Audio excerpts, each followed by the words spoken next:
Esto es Ojo en Tinta, el podcast. Lecturas para salvar al mundo. Conduce este capítulo el sociólogo Joaquín Fermandois. La poeta norteamericana Emily Dickinson, que vivió entre 1830 y 1886, escribió muchísimos poemas, pero publicó solo 12 en vida, por una mezcla de timidez, perfeccionismo y el rol de la mujer en la época, relegada a la esfera de lo privado. Hoy, a más de 130 años de su muerte, son cerca de 2000 los poemas que se encuentran publicados y la seguimos leyendo fervientemente. De vida, según sus propias palabras, demasiado sencilla y austera como para molestar a nadie, le mostraba a muy pocas personas sus escritos, y hacia el final de sus días habría salido muy rara vez del cuarto que habitaba en la casa de su padre en Massachusetts, según cuentan sus biógrafos Connie Ann Kirk y Alfred Habecker. En este cuarto propio, ella plasmó sentimientos, dudas, exploraciones mediante su lenguaje experimental y propio, que alternaba guiones para insertar en el mismo poema el pensamiento de la poeta u otros pensamientos y palabras en mayúsculas para resaltar ideas.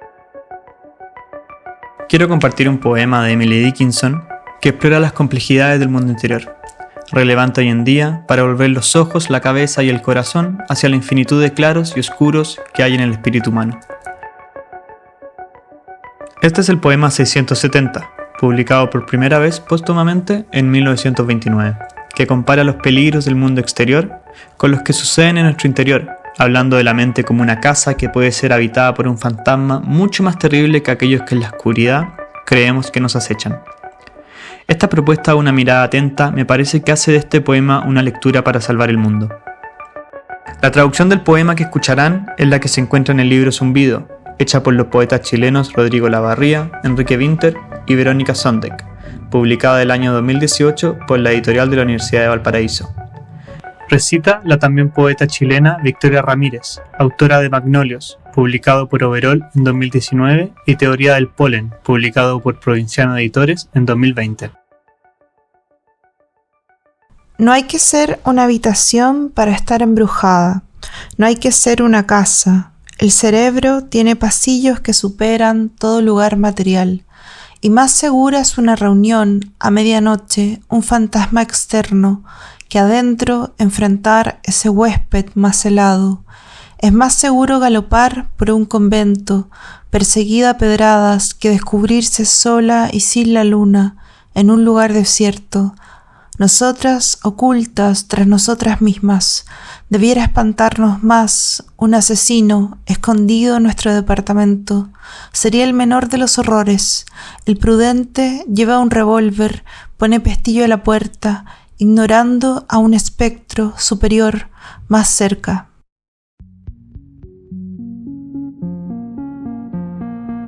A continuación, Enrique Winter, uno de los ya mencionados traductores de Dickinson y quien preludia Zumbido, nos comenta el poema que acabamos de escuchar.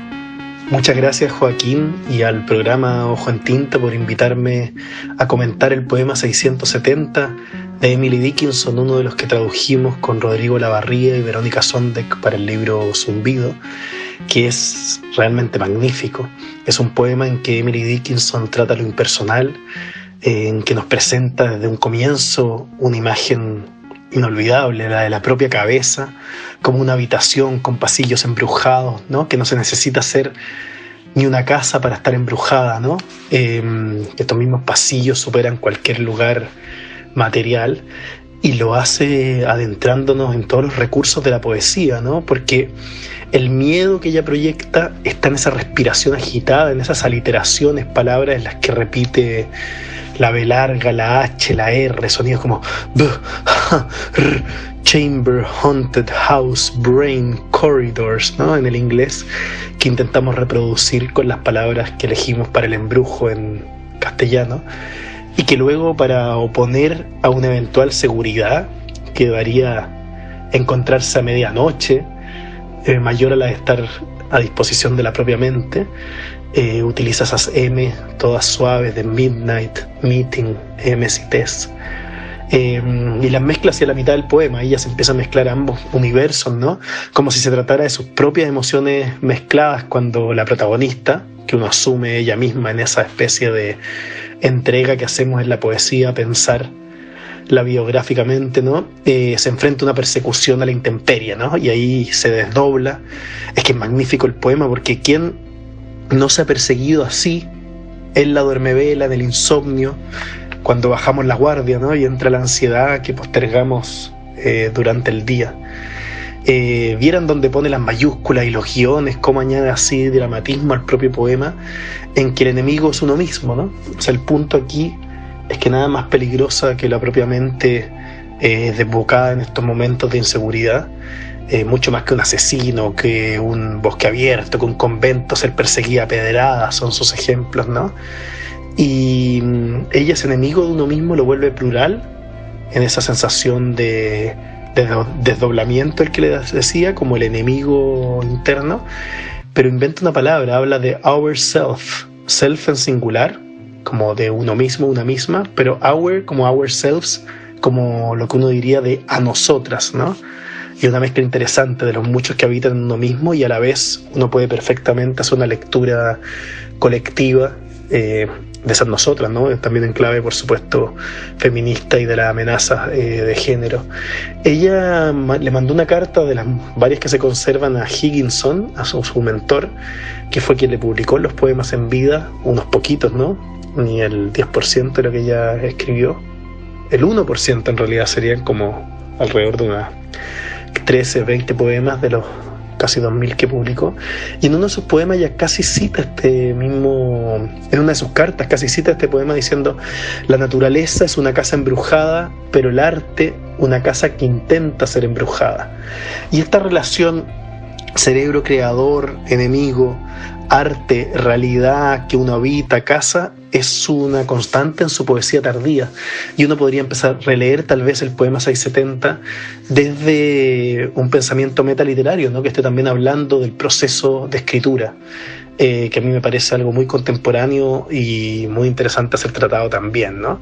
Lo último que yo les podría comentar en el espacio que tenemos es algo del proceso, algo de la anécdota de nuestra propia traducción colectiva.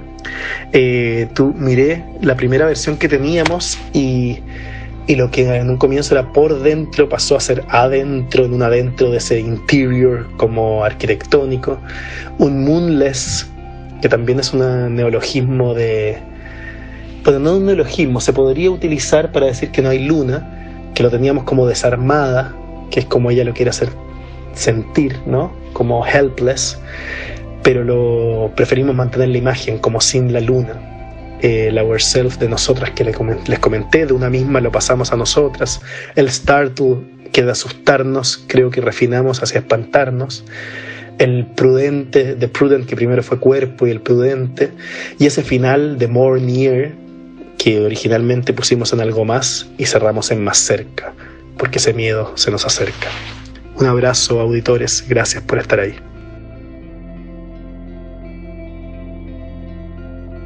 Muchas gracias por escuchar esta lectura para salvar el mundo de Ojo en Tinta.